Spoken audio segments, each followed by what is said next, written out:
Hey guys, welcome to another episode of True Crimes and Weird Times. I'm Kim. I'm Ashley. And today I'm going to be telling you the story of a 3-year-old girl named Riley Fox who was kidnapped and murdered, and how the terrible police investigation that followed the crime prevented the real killer from being apprehended for a full year.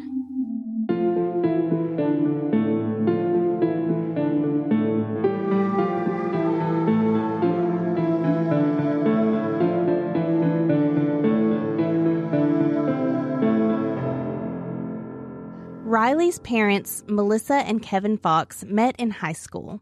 The couple dated for a while, then shortly after Kevin started college, Melissa became pregnant with their first child named Tyler. The couple lived in Wilmington, Illinois, and in 2000, 3 years after Tyler was born, the couple was married. A year later, Melissa gave birth to her second child, a daughter named Riley. Oh, so now they have a full family. By all accounts, Kevin was an amazing father. He loved both his kids and absolutely doted on them. Oh. He even had this little cart that he attached to his bicycle, and he would give Riley rides around the neighborhood in it. Oh, that's so cute.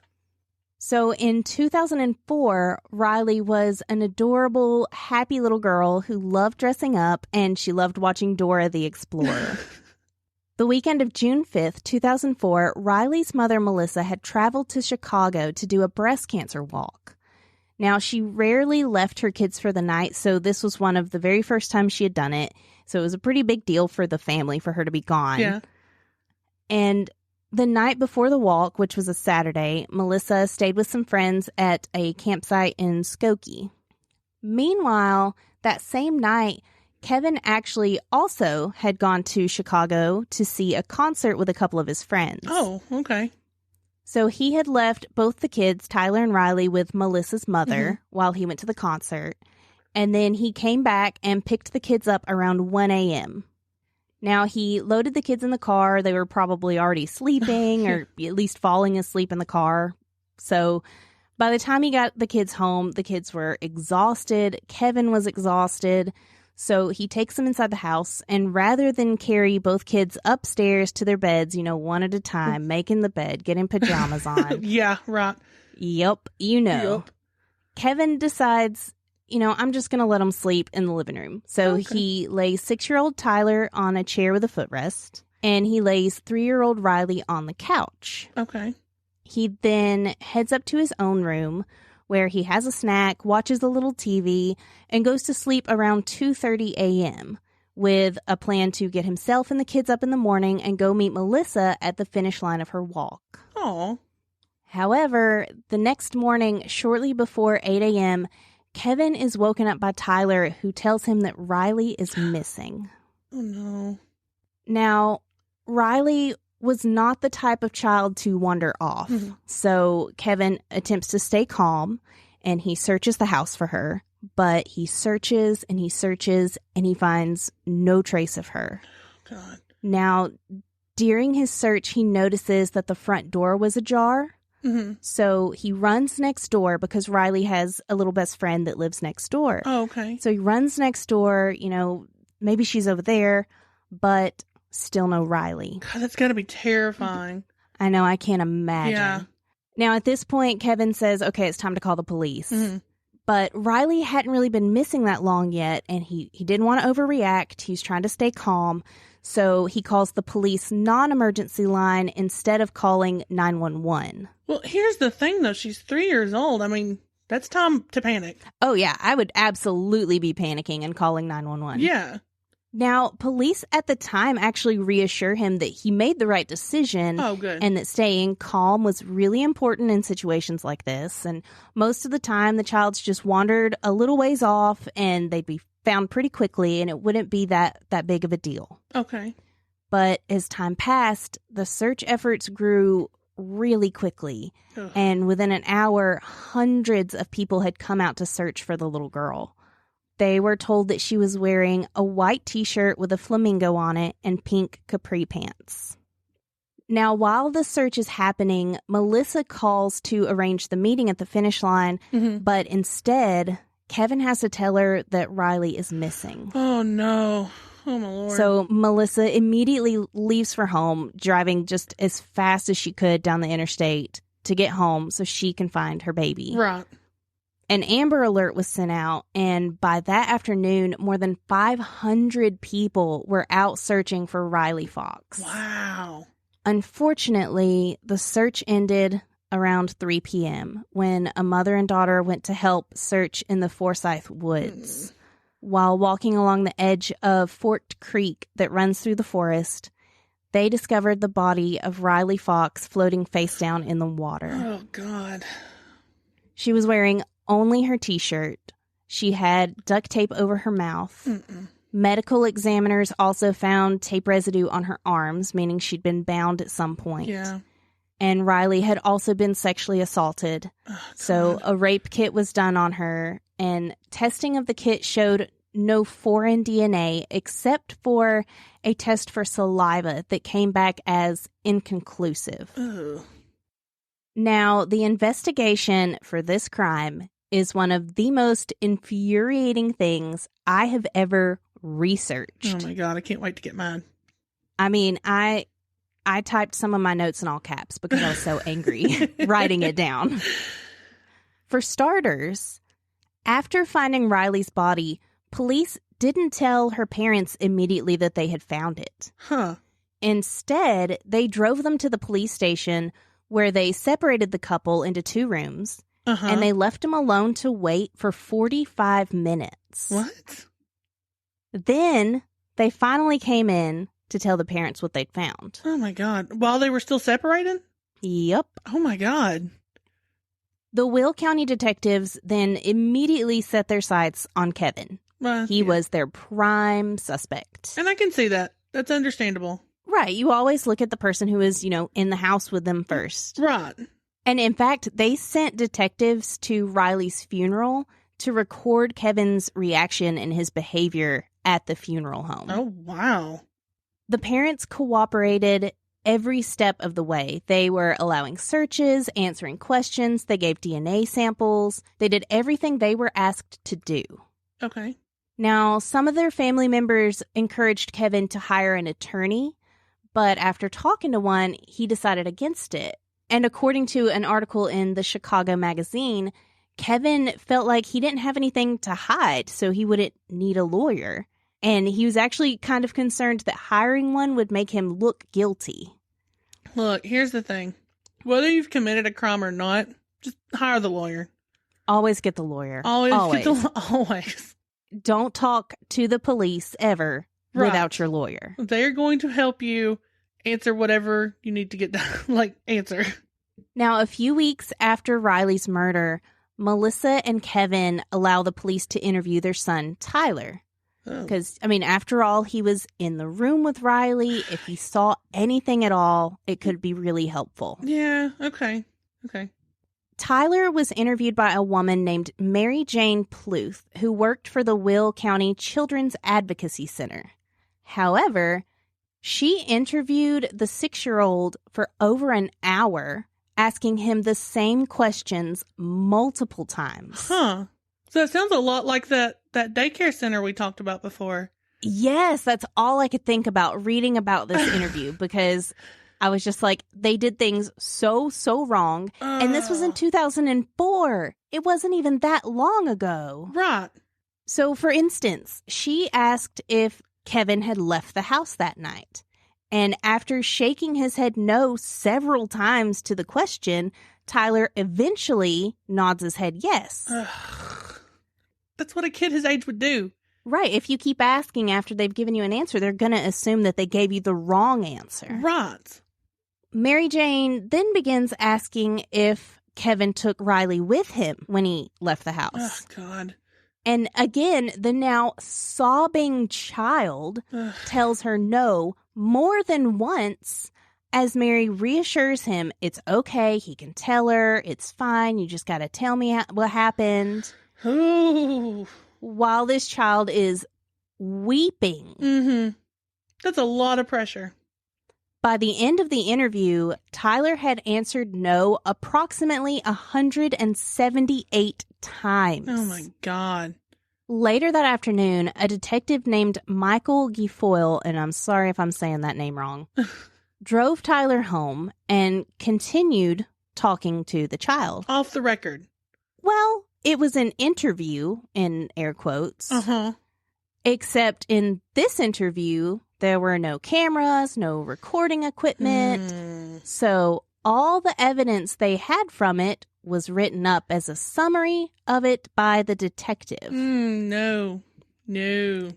Now, the detective claimed that Tyler had suddenly become more specific and descriptive, telling the detective that his father had taken Riley out of the house that night. Oh my God. And when questioned further about it, though, Tyler seemed really unsure and kind of confused. Well, yeah. And the report also said that Tyler told the detective he stood in the kitchen and watched his father putting clothes in the dryer after he returned from wherever he had gone with Riley. However, when the water usage for the night was checked, it indicated that the washing machine had not been run that night. Oh. Well, now, look, devil's advocate here. What if he was drying, like, if Riley was found in the water, what if he was drying his clothes and they didn't even turn the washer on? I mean, possibly, but I would just feel like I would want to really clean them. Right. Just throwing it out there. Now, Tyler also gave some information during that interview that, definitely totally happened exactly the way he said it did. Right. And some of this information didn't match up to known facts, such as he said his dad put Riley in her pajamas before bed, but we know that he didn't because she was found still in her T-shirt. Right. So there were little things like that kind of indicated Tyler was just saying whatever he thought he was supposed to say. Exactly. That's what it sounds like. Melissa and Kevin were never told any of this, though. What? They wouldn't find out what Tyler had supposedly revealed until several months later when they interrogated Kevin. What? Another lead police were chasing was that a dark blue Ford Escape had been captured on surveillance video at the town's mobile station, which that was the same car that Kevin Fox drove. This would allow them to put Kevin on the route from his house to Forsyth Woods, where Riley's body had been discovered.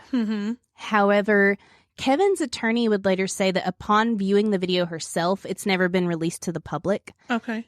But upon watching it herself, the quality was not only too poor to make out a license plate, you couldn't even really positively identify the vehicle in question.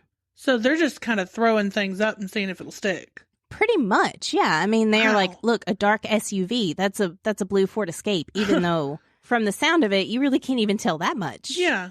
By October of that year, Kevin was pretty much the only suspect in his daughter's murder. And rumors were spreading through the town like wildfire. As it does. Yep. People talked about how the Foxes had traded in their Ford Escape for a new car, and how they had taken this lavish vacation to Las Vegas, and how no reward was ever offered for information on Riley's case. Like, these were all just things they were, yeah, but look at all this money they're spending, and they got rid of the car, and they didn't even offer a reward. They're not even upset, you know? Right, but who would want that car? Exactly. It later came out that Melissa traded the car because she couldn't bear riding in it without Riley. No. Yeah. And then the trip to Vegas. It was actually planned and paid for months in advance because it was for one of their friends' wedding. Oh, okay. And they had actually offered and asked to put up a reward, but they were told by police that it wasn't necessary. Right. So see, it's just people who don't even know what's going on. So this is when police finally bring Kevin in for an interrogation on October 26th, 2004. Now, here's a little interesting piece of information that could explain a lot of things about how this case unraveled. Kevin was brought in for questioning about a week before a big election for the new state attorney position. Oh, imagine that. The current state attorney, Jeffrey Tomczak, was in danger of losing after his father had been arrested and allegations were made that he had been making illegal contributions to his son's campaign. Ah, there it is. Now, the 4 detectives working Riley's case met up to discuss Kevin's interrogation before bringing him in to talk to him. Okay. Jeffrey Tomczak later claimed he had absolutely no knowledge of the meeting and that politics had nothing to do with this. Sure. And there's no way they would rush to close a huge case a week before an election. Sure, like it's never happened before. Right. Mm-hmm. Now, police brought Kevin in that night after he had been up since 4:30 a.m. working as a painter. Uh-huh. So he was already exhausted when he got there at 7:30 that evening. Jeez, yeah. They interrogate Kevin for hours, asking why he didn't call 911, even though, remember, they commended him for that in the beginning. Right. And then asking him, why was your car at the gas station at 4 a.m.? Why did Tyler say you left home with Riley and had been washing clothes? Again, water usage disputes this. Right. They also pointed out that there were no signs of forced entry into the house. Therefore, he was the one to take Riley out. Uh-huh. Except the lock on the back door of the house was broken. Oh. So literally anyone could have just opened the door. Right. Shortly after midnight, detectives took Kevin for a polygraph test, which, guys, don't ever, ever, ever say yes to a polygraph. Right. This guy's already been up almost 24 hours. I'm sure he's stressed. I'm sure he's tired. There's no way he's going to pass this. No, but they told Kevin if he passed, he would be cleared. Mm-hmm. If he failed, he would be charged with his daughter's murder. That's not quite how that works. So Kevin takes an hour-long polygraph test at 12:20 a.m. Oh, my God. After hours of stressful interrogation, being awake for almost 24 hours straight at this point. Uh-huh. And unsurprisingly, he failed. Huh, imagine that. And at this point, police just start outright accusing him, telling him he's going to prison for life. They told Melissa that Kevin killed their daughter and doesn't love her. Oh, my God. They showed him pictures of Riley's body after she was pulled out of the creek. Oh, my God. Oh, my God. I'm getting mad. Mm-hmm. Wow. And Kevin claimed later that one of the detectives told him that if he would admit that he accidentally killed Riley and then set it all up to look like a kidnapping, they could get him a plea deal and he would only serve 3 to 5 years in prison. Oh, what? The detectives, however, deny this. Oh, of course. Because it's actually illegal in the state of Illinois to promise leniency to get a confession. Uh-huh. So this actually took place several months before it went into law that all interrogations be recorded. Oh, my God. So it was just Kevin's word against theirs. So I wonder if they got him in there because they knew that it was going to be passed. I don't know. Yeah. I feel like it was definitely for the election. Oh, yeah, for sure. There's no way. Yeah. Finally, around 6 a.m., Kevin had been awake for over 24 hours. He'd been questioned for more than 12. He'd had very little food, and he was just defeated. Mm-hmm. And he thought about their deal, and he decided that if he could just give them what they wanted, he could get out on bail, get out of here, and get this all straightened out. God, no. So at 8:32 a.m., detectives finally turn on a videotape. And they record Kevin's statement. In his statement, he says that he went to the bathroom at some point. He opened the door really quickly and struck Riley in the head, knocking her down. Mm-hmm. And it seemed as though she was dead. He then took her to his car, duct taped her mouth and arms, sexually assaulted her to make it look real, then put her in the water and went home and went back to bed. Uh-huh. Kevin's lawyer later watched the video and says most of the narrative was provided by police, with Kevin simply answering yes and no. Imagine that. Not to mention, they had zero physical evidence to support this story. Oh, yeah, I guess there was no blood in the house, no blood in the car, no bloody or muddy clothes belonging to Kevin, because he also says in his statement that he went down the bank to put her body in the river and that he slipped and slid down in the mud. Oh, yeah. But they couldn't find any muddy clothes. And if he didn't wash his clothes, Right. where did the muddy clothes go? Exactly. There was no information about how a bathroom door could cause Riley to appear lifeless, or why Kevin, who knew CPR, wouldn't have tried to help her. Yeah. I mean, this whole story is just insane. Look, let me tell you. It's unbelievable. I've never opened a bathroom door so hard that it would hurt a child. And also, both of my children have railed into walls and doors on their own. Oh, yeah. My kid has gone face first into walls many a time, and never once has it knocked him unconscious. Yeah. Now, they've had knots or something, but yeah, never unconscious. Like, this is a strange story, is what I'm getting at. Yep. Almost like it's forced, perhaps. Almost like it was coerced a little bit. Maybe.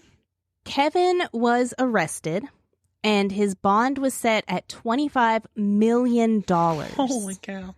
His attorney, though, was Kathleen Zellner, which is a name you may know from the Netflix documentary Making a Murderer.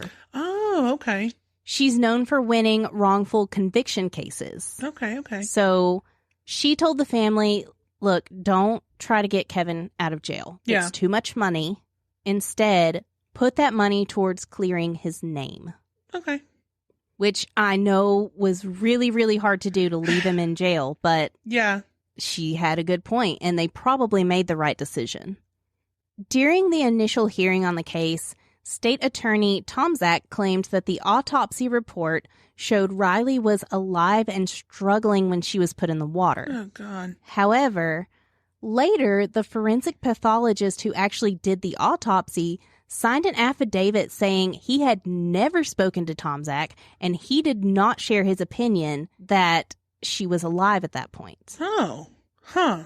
So why would Tomczak claim that she was? Exactly. Because it helped them form the basis to get the death penalty. Oh, yep.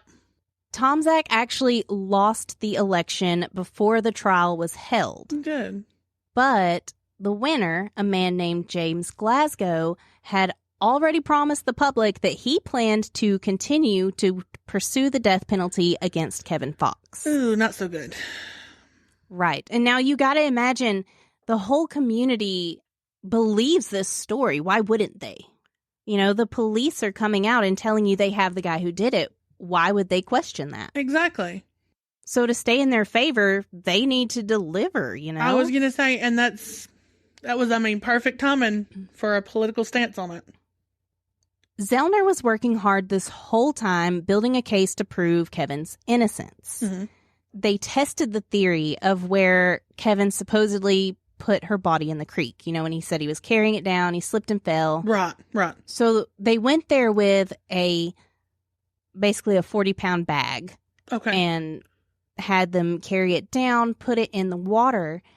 But putting it in the water there, it would get blocked by debris instead of flowing downstream. Uh-huh. So they tried again, throwing it off of a bridge nearby, and every time it ended up in the same location that Riley's body had been found. Huh. So therefore, there's no way that he put it in the water where he said he did, Right. and her body end up where they found it. Right. They also looked at the bathroom door, noting how thin it was and how there's no way. I mean, think about inside bathroom doors. Yeah, well, they're hollow usually anyway. Usually. Right. And if it hit her so hard it knocked her out, you would think there'd be a great big old hole in it or something. Right. Or some But kind of nope. damage, like even if it was a doorknob, maybe some kind of damage to the doorknob. Mm-hmm. Or at least blood on a doorknob. Exactly. But nothing else. Huh.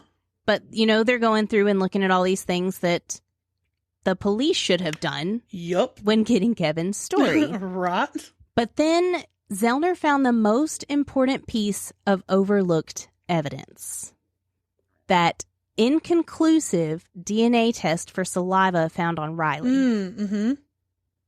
She learned that it wasn't that the test couldn't be completed. It's just that the testing facility they had used didn't have sophisticated enough equipment to do the testing. Ooh, okay. Zellner immediately had a judge sign an order for the DNA to be sent to a private lab in Virginia. But a week went by, and then another week went by, and 3 weeks later, the genetic material had never been sent. Come on. After some more digging, it came out that the DNA had been sent to the state crime lab, not the one in Virginia, and was then returned to the Will County Sheriff's Department and put back in the evidence locker. So do you think that was on purpose? To maybe delay? Well, I'll let you decide. Let me tell you who did it. Oh, okay. The person behind this quote-unquote mix-up was a detective named Ed Hayes. He was the same detective who had ordered all testing on Riley's DNA kits be halted the day after the state attorney election because they already had their guy. Oh, my God. Well, that helped me make up my mind. Yep. Wow.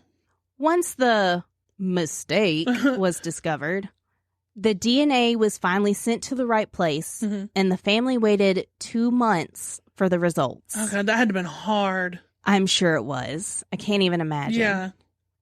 When they finally came back, Kevin Fox was not a match. Woohoo, good. A week later, Kevin Fox was finally released after spending 8 months in jail. Wow. The Fox family would later go on to win a lawsuit against the Will County Sheriff's Office, and they were awarded $15.5 million in damages. Oh, good. Which the amount was later reduced to $8.5 million, but still. Hey, a win's a win, and as far as that goes. Kevin said, though, that his reputation was irreversibly damaged by this, though. I'm sure. People still believed he was a murderer. Kids weren't allowed to spend the night at their house. And eventually the family ended up moving away out somewhere in the suburbs of Chicago. They don't really want anyone to know where they live nowadays. No, that makes sense. I wouldn't either. I don't blame them. Yeah, I wouldn't go looking for them. So now here we are, a year later, and investigators have to start from scratch on this case. Well, if you wouldn't have picked... If they hadn't got such tunnel vision and so focused. Right, that's it. I'm not even finished making you angry yet. Oh, great. Okay. Now, the FBI has taken over. All right. So, at least that's in their favor. Yeah. So, the FBI goes out and they do some canvassing, and they end up speaking to a woman who told them about her ex-boyfriend named Scott Eby. Okay. She didn't really have any specific information to give them, like connecting him to the murder. They basically show up at her door and she's like, oh my gosh, I'm so glad you're here. I just need to give you this name. Okay. And apparently after the little girl was murdered, they were walking through a park where they had set up a memorial for Riley. And she said something about, oh, it's so terrible what happened to that girl. And he answered, and it was something like, oh, yeah, it was really a tragedy. And she noted that he didn't seem to mean it. Like, he was just kind of like, oh, yeah, whatever. Huh. And it really gave her weird feelings. Yeah, I can see that. Now, Scott had a very long arrest record full of burglary and other felonies. And when Riley was murdered, he lived just a mile away from the Fox home at his mother's house. Huh. Okay. They went to question him in prison where he was serving time for sexual assault. Huh. And he was, cooperative. And initially, it seemed like he wasn't involved. Okay. So they talked to him. He's very helpful. He's answering. They're like, okay, we really don't think this guy's connected. We're just going to head out. So they leave. But immediately after the agents left, he made a phone call to his mother from prison, which they're all recorded. Right. And in this phone call, he says, quote, I'm fixing to spend the rest of my life in the penitentiary, Mom. Only thing I can tell you is the FBI came today and visited me, okay?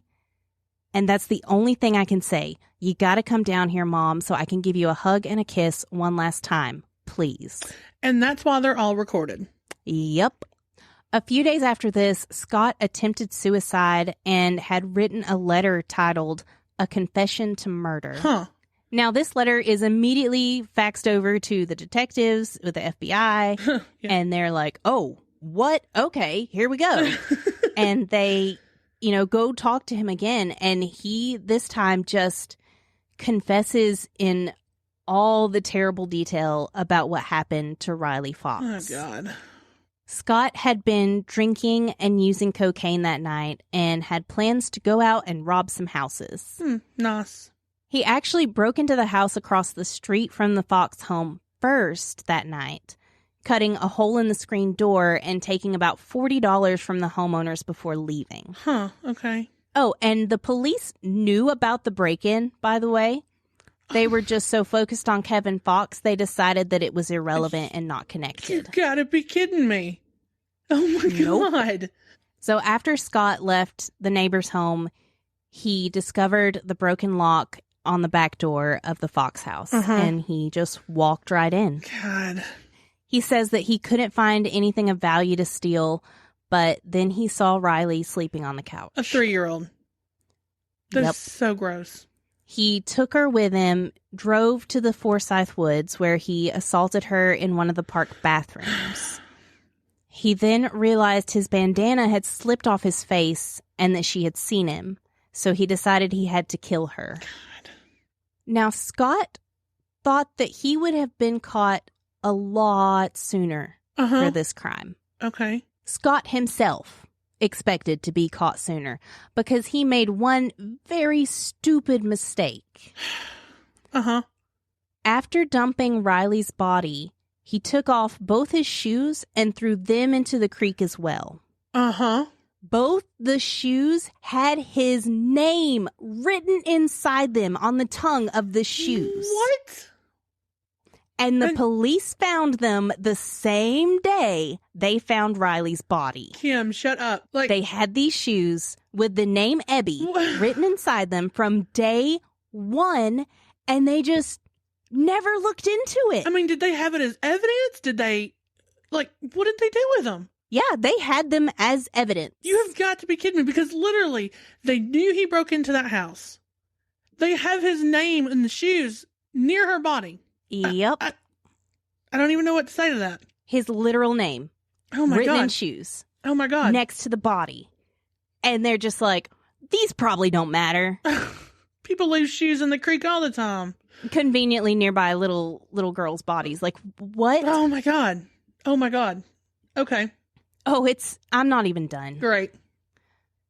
He also said that he threw her clothes into the trash can outside the bathroom. But they were never found by police.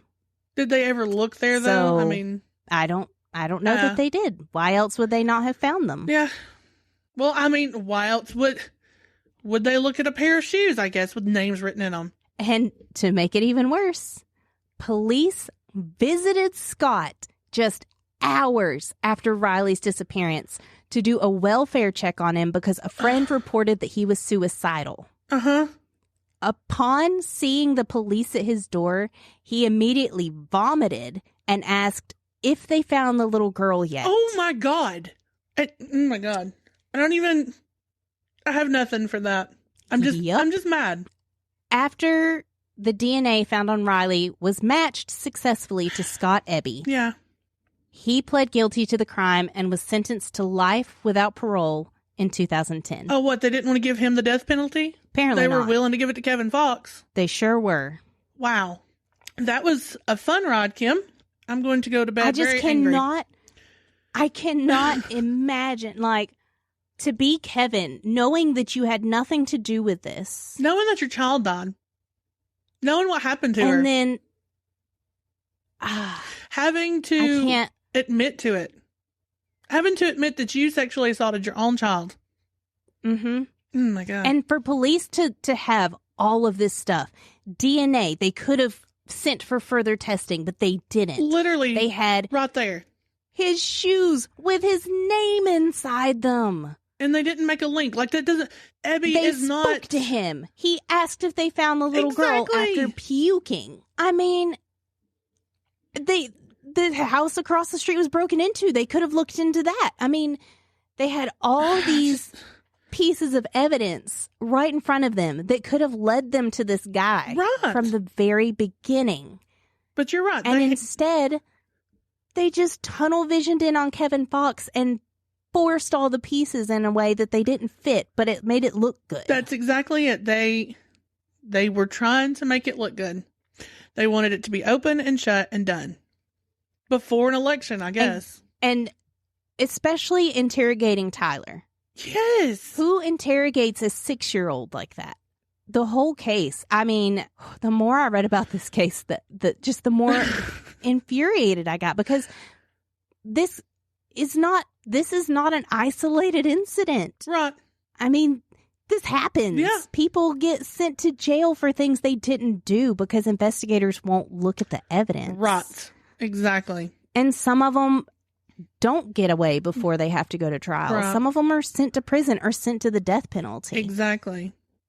I mean, and it's just, this isn't even like, it's heartbreaking. I can't even make up an excuse. Like, this isn't, they literally had the evidence in their hands. Literally. Yep. In an evidence logger. You can see pictures of the sneakers. Oh my God. Online as evidence. And they didn't even bother. Nope.